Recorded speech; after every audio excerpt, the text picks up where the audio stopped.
dafa am pay boo ñëwee da ngay bëgg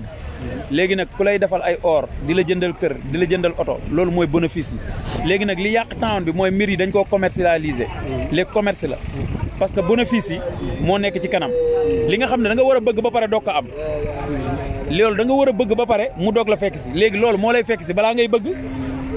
moo tax gars yi di perte mooy li ma lay wax rek mooy fay départ course kenn du fay départ arrivé la ñuy fay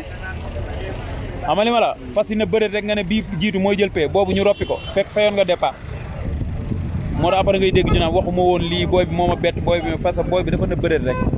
nga jël li nga am yëpp nga jox ko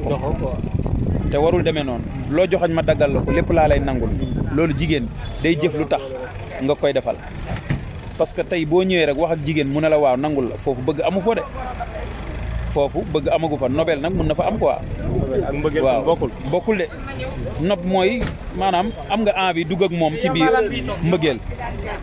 xam nga li ma la mooy li naan fi mbëggeel nekk laa bëgg a dem waaye nag yow laa bëgg a àndal